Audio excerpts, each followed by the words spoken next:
Hello à tous, j'aimerais vous faire découvrir aujourd'hui le témoignage d'Angelo. C'est un homme de notre assemblée et c'est un gars en or. Mais tout de suite, découvrez son témoignage et combien Dieu est venu le chercher dans la difficulté. À tous, soyez bénis.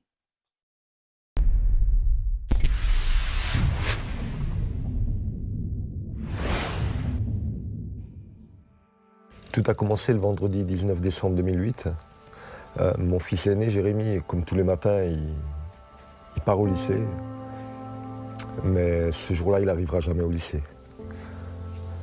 Il y a un père de famille qui emmène son enfant à l'école, qui le percute sur le passage piéton.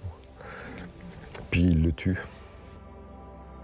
Peu de temps après, j'apprends que ce père de famille, c'était un gendarme. Et là, ma haine a été encore plus forte. Parce que pour moi, ils doivent montrer l'exemple, quoi. Quand Jérémy est parti, je suis resté avec tellement de regrets. Les heures qui suivent, je vais les passer à la morgue. Je veux passer le plus de temps qui me reste.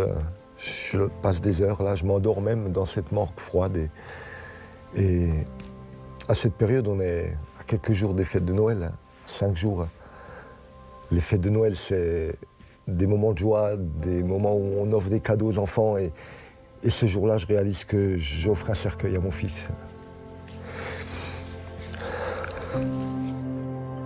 De là va suivre une période pour moi qui va être très difficile. Ma peine est très forte. J'arrive pas à la surmonter. Je connaissais déjà Dieu à cette époque-là. Mon épouse va à l'église, continue à aller à l'église. Elle y reçoit du réconfort, mais moi, je me lance dans l'alcool, les joints et tout ça, en pensant que ça va m'aider. J'ai besoin de me chambouler, de me défoncer, j'ai besoin de ça. Et, enfin, je pense en avoir besoin à ce moment-là et je me perds là-dedans. Je ne pense plus qu'à moi, à ma peine, à ma souffrance. J'oublie le reste, j'oublie mon épouse, j'oublie mon fils. Et mon couple, on commence à parler de divorce. Un soir, je vais chez un ami et je commence à boire, donc je bois un verre de whisky. On discute, j'en prends un deuxième, on continue à discuter, j'en prends un troisième. Puis là, au moment où je vais en prendre un quatrième, mon ami m'arrête, il me dit stop, il voit que j'ai trop bu. Donc moi, un peu vexé, je prends ma voiture, je m'en vais. Et là, sur le chemin, je tombe sur un barrage de gendarmes.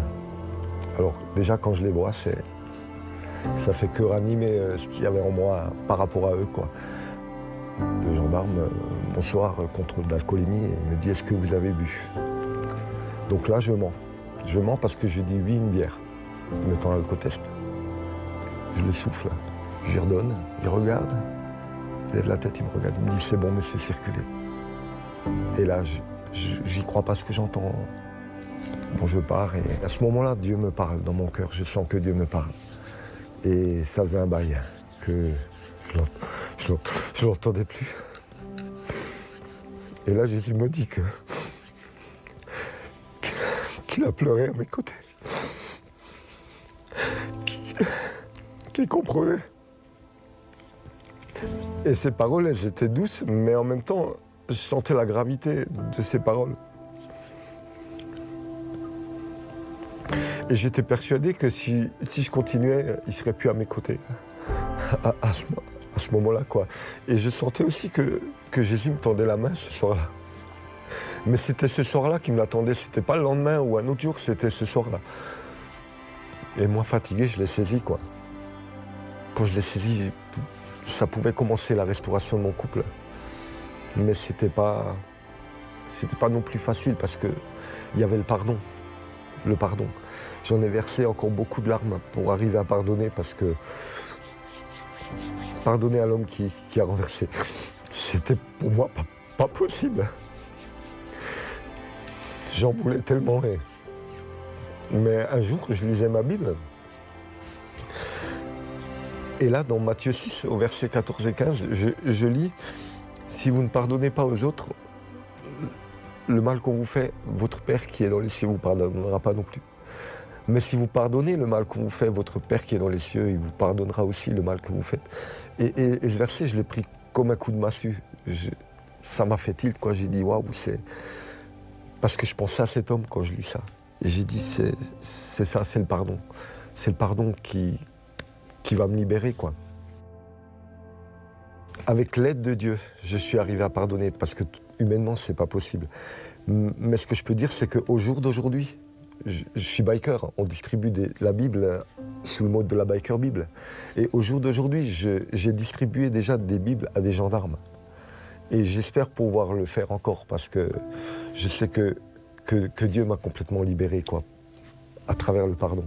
Le pardon libère, c'est pas un mythe, hein, voilà, c'est une réalité, le pardon libère.